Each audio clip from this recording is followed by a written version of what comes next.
In the last lesson, you learned that discrete trial training is one teaching technique used to build skill repertoires in ABA.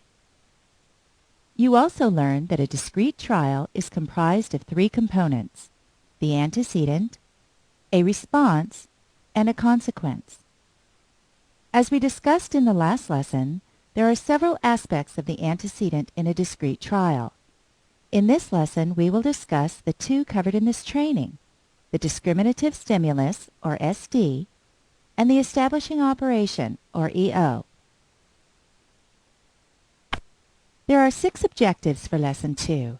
They are to define stimulus and provide examples of stimuli, to define the term SD and provide examples of SDs, to differentiate between verbal and visual SDs, to state guidelines for presenting SDs, to explain the rationale for each guideline used in presenting SDs, and to define the term EO and provide examples of EOs.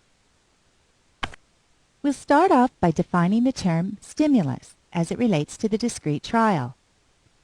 A stimulus is anything that you can see, hear, smell, taste, or feel. The plural form of stimulus is stimuli.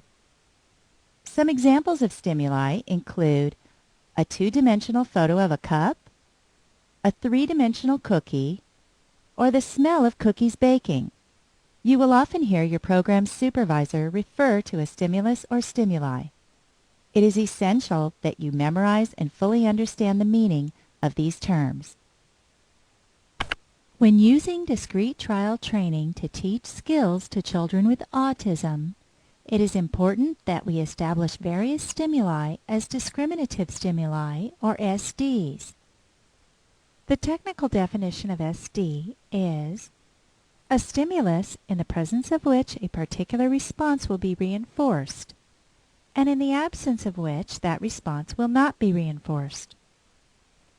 Practically speaking, a stimulus is an SD when a child reliably responds in the presence of that stimulus, but does not respond in the absence of that stimulus.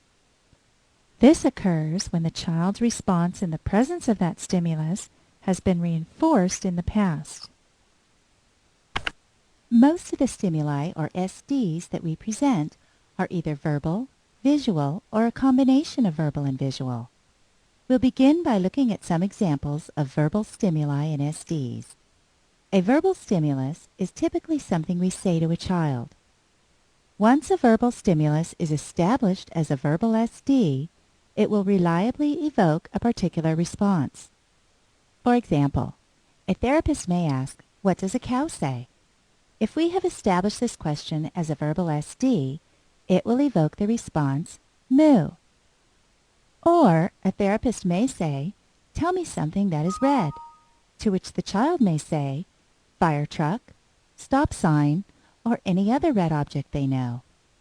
A parent often uses verbal SDs with their child. A dad may ask the question, "What did you do at school today?" which evokes a response from the child about what he or she did that day at school. Let's move on to visual stimuli and SDs. A visual stimulus, or SD, is anything that someone sees.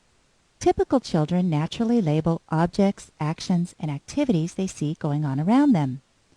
We present visual stimuli, or SDs, because we want autistic children to do the same. For example, a photo could be a visual SD. When establishing a photo as a visual SD, we want the photo alone to evoke a response from the child.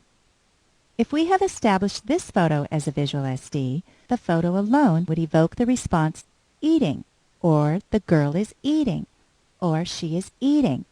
Here's another visual example. If this picture of a dog in a book was established as a visual SD, the picture alone would evoke the response, "dog," or "it's a dog," or "I see a dog." A photo of a duck, a toy duck, and an actual real duck may all evoke the response, "duck," or "it's a duck." These are all examples of visual SDs. Using a combination of visual and verbal stimuli, or SDs, may mean that we ask the child a question or say something to the child while showing the child a photo or object. Holding up a toy duck while asking, "What is it?" is an example of a combination visual and verbal stimulus, or SD, designed to evoke the response duck or it's a duck. Pointing to a photo of a boy eating and asking, "What is he doing?" is another example of a combination SD designed to evoke the response eating, or the boy is eating, or he is eating. As a therapist, you do not need to determine which type of stimulus or SD to present. Your program supervisor will outline the appropriate SD or SDs to be used for each skill-building lesson.